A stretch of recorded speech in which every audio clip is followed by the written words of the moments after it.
बिस्मिल्लाहिर्रहमानिर्रहीम। स्टूडेंट्स, आज हम चैप्टर 4 के लेसन 2 को डिस्कस करेंगे जो कि मूविंग ऑब्जेक्ट्स के मुतल्लक है। मूविंग ऑब्जेक्ट्स मींस कि आपने कोरल ड्रा का जो डिज़ाइन है उसमें डिफरेंट ऑब्जेक्ट्स यूज़ किए हुए हैं, उनको आपने पेज के आगे पीछे ऊपर नीचे मूव कैसे करना है। मैं Z प्रेस करता हूँ कीबोर्ड से। जूम कमांड मेरी एक्टिव हो चुकी है। मैं यहाँ पे एक विंडो क्रिएट करता हूँ, मार्की क्रिएट करता हूँ, तो ये मेरा जो पोर्शन था वो जूम हो चुका। अब मैं स्पेस बार प्रेस करता हूँ ताकि पिक टूल एक्टिव हो जाए। अब देखें यहाँ पे जिस ऑब्जेक्ट को आप सिलेक्ट करेंगे उस ऑब्जेक्ट को सेंटर से पकड़ के आप जो है वो आगे पीछे ऊपर नीचे माउस को ड्रैग करके किसी भी पोजीशन पर ले जा सकते हैं। ये तो मूवमेंट का आसान तरीन तरीका था। अब दूसरा तरीका ये है कि अगर हमने इसको किसी खास जगह पे लगाना है, लेट्स सपोज कि हम इस कॉर्नर पे इसको लगाना चाह रहे हैं, तो जैसे ही मैं यहाँ पे इसके करीब लाऊंगा, ये देखें ये एक मैग्नेट की तरह जो है वो इन दो गाइडलाइंस को चिपकने की कोशिश करेगा। मैं इसको यहाँ पे एक दफ़ा साइड पे रख के और Z प्रेस करता हूँ, जूम आ गया और इस एरिया को मैं जूम कर लेता हूँ। अब ये मेरा ऑब्जेक्ट है और मैं आप अब नोट करें, ये देखें जैसे ही मैं इसके करीब लेके आता हूँ ये इन कॉर्नर्स को, इन गाइडलाइंस को पकड़ने की कोशिश करता है। ये देखें ये पकड़ रहा है। ये कैसे हुआ है ये मैं अभी आपको बताता हूं कि ये गाइडलाइंस को इसने स्नैप किया है। स्नैप क्या है, आप व्यू मेन्यू में जाएंगे और यहाँ पे स्नैप टू की ऑप्शन मिलेगी और यहाँ पे ये स्नैप टू गाइडलाइंस जो है वो चेक किया हुआ है। फिर अब ये गाइडलाइंस जहां पे होंगी ये उनको पकड़ने की कोशिश करेगा। देखिए अगर मैं इस तरफ मूव करता हूं तो इस गाइडलाइन को पकड़ता है, अगर मैं ऊपर की तरफ मूव करता हूं तो ऊपर वाली गाइडलाइन को ये पकड़ता है। तो इस तरह स्टूडेंट्स आपको जो है वो अपने पे डिजाइन में एक्यूरेसी जो है वो क्योंकि एक मैटर करती है, और ये जो स्नैपिंग का ऑप्शन है इसकी मदद से आप ऑब्जेक्ट्स को एग्जैक्ट एक जगह से दूसरी जगह पे मूव कर सकते हैं, किसी ऑब्जेक्ट के साथ लगा सकते हैं गाइडलाइंस की मदद से। मैं एक दफा जूम करता हूं ताकि ये स्क्रीन को मैं सामने ला सकूं, पिक टूल, और उसके बाद मैं इसको यहाँ पे रख लेता हूँ। तो आपको स्नैपिंग का अंदाजा होना चाहिए कि snap to guideline, snap to page, snap to objects, और ये क्या चीजें होती हैं। Base line, grid base lines को स्नैप करना, डॉक्यूमेंट ग्रिड को स्नैप करना, और स्नैप टू ऑब्जेक्ट और स्नैप टू पेज। अब हम कुछ और चीजें डिस्कस करते हैं।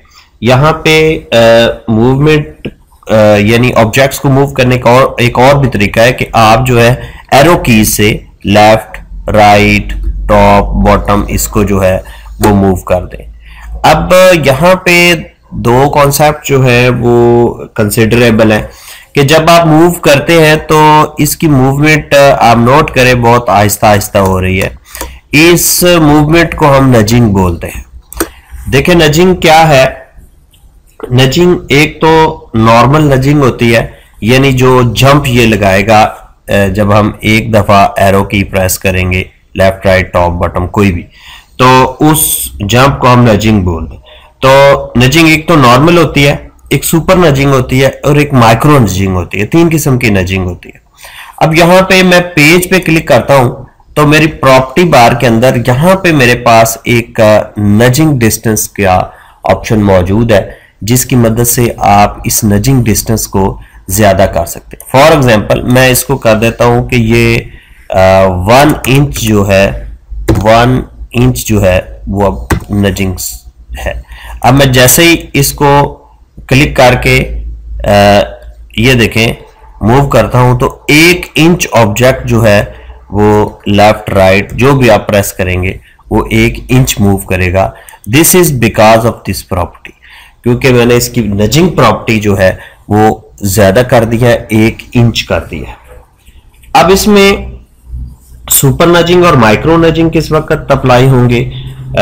जब हम इस रूलर पे डबल क्लिक करेंगे तो हमारे पास एक डायलॉग बॉक्स ऑप्शंस का आ जाएगा। इसमें यहां पे देखें नज अभी 1 इंच और सुपर नज जो है वो 2 टाइम्स ऑफ इंच, यानी इंच का दुगना, यानी 2 इंच हो जाएगा। और micro nudging 1 inch divided by 2 के ये आधा इंच जो है वो मूव करेगा। अब ये तीनों सेटिंग्स जो हैं वो आप यहां से चेंज भी कर सकते हैं, 3 टाइम्स कर सकते हैं, 2 टाइम्स कर सकते हैं, यहाँ पे 4 टाइम्स कर सकते हैं। इट डिपेंड्स अपॉन यू कि आप किस तरह काम को आगे फ्लो को चलाते हैं। तो मैं इसको एक दफा ओके कर देता हूँ इन सेटिंग को। अब सुपर नजिंग और माइक्रो नजिंग ये कैसे इंप्लीमेंट होगी? देखिए, जब आप शिफ्ट के साथ, जब नॉर्मली इसको आप एरो की यूज करेंगे तो ये नॉर्मल नजिंग होगी, लेकिन जब शिफ्ट के साथ इसको मूव करेंगे तो ये सुपर नजिंग, ये देखें 2 टाइम्स ज्यादा जो है वो आगे पीछे मूव कर रहा है और साथ में एरो का कॉम्बिनेशन बनाना, एरो कीज का।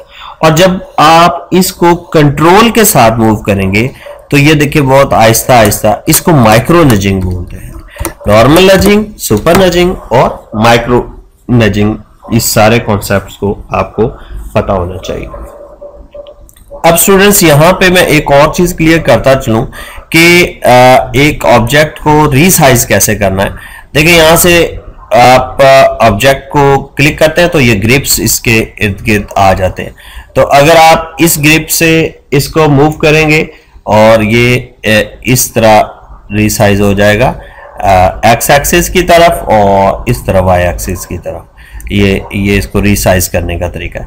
और अगर आप इसको यहां से पकड़ के क्लिक करेंगे तो ये एक्स और वाई दोनों साइड्स पे, ये लेंथ विड्थ दोनों साइड से ये जो है वो रीसाइज होगा। अब स्टूडेंट्स एक मूविंग के हवाले से एक और चीज मैं आपको बताता चलूं कि आपने इसको पेज पे कैसे मूव करना है।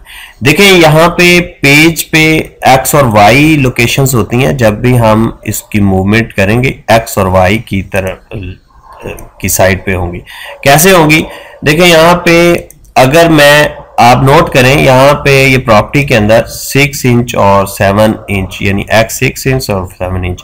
अब अगर मैं इसकी x जो है वो 3 की वैल्यू देता हूं तो आप नोट कीजिएगा ये x इधर से 3 और इधर से 7 पे ये ऑब्जेक्ट जो है वो पड़ा हुआ है। देखिए, अगर मैं इसको 0 0 कर देता हूं तो ये इस कॉर्नर पे आ जाएगा 0, और इसको भी 0 कर देता हूं तो इसका सेंटर पॉइंट जो है वो इस कॉर्नर पे आ गया, क्योंकि ये हमारा कॉर्नर जो है इस पे x भी 0 होता है और y भी 0 होता है। अगर हम इस तरफ मूव करेंगे, देखिए यहाँ पे मैं एरो की से इस तरफ मूव करता हूं, आप ऊपर प्रॉपर्टी में नोट करें कि यहाँ पे x वैल्यूज जो है वो चेंज हो रही है। और अगर मैं अप एरो की प्रेस करता हूं तो आप देखें y वैल्यू भी चेंज हो रही है।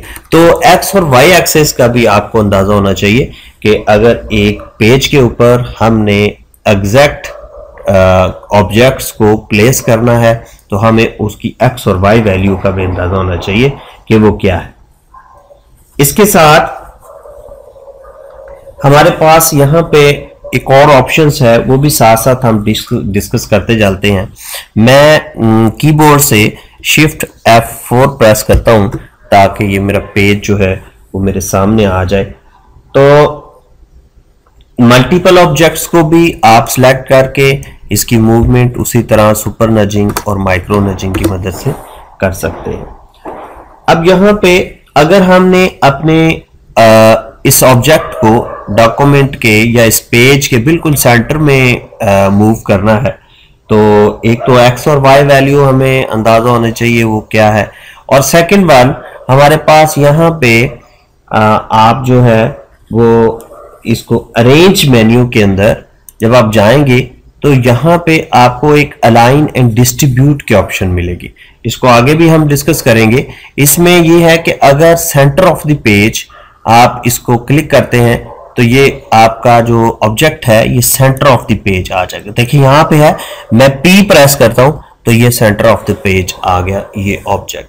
पेज के बिल्कुल सेंटर में। तो ये अरेंज ऑप्शन की अलाइन एंड डिस्ट्रीब्यूट को भी आपको पता होना चाहिए कि centre to page horizontally, centre to page vertically, ये दोनों करेंगे तो ये centre of the page automatically आ जाएगा, क्योंकि हॉरिजेंटल ये फासला होता है और वर्टिकली ऊपर की तरफ वो मूव करता है। इसी तरह अलाइन एंड डिस्ट्रीब्यूट का डायलॉग बॉक्स भी है, ये हम अपने आने वाले लेक्चर्स में डिस्कस करेंगे। तो ये था स्टूडेंट्स आपका चैप्टर मूवमेंट का, जिसमें हमने ऑब्जेक्ट्स को मूव करना सीखा और इसको रीसाइज करना सीखा। हमने ये सीखा कि नजिंग क्या चीज़ है, नजिंग का कॉन्सेप्ट क्या है, ऑब्जेक्ट स्नैप का कॉन्सेप्ट क्या है, हमने ये एक चीज़ डिस्कस की। और उसके बाद हमने नजिंग की प्रॉपर्टीज़ को डिस्कस किया कि नजिंग की प्रॉपर्टीज़ क्या है और कहाँ से ये नजिंग, सुपर नजिंग क्या है, माइक्रो नजिंग क्या है, और सुपर नजिंग शिफ्ट से आएगी, माइक्रो नजिंग जो है वो कंट्रोल से आएगी।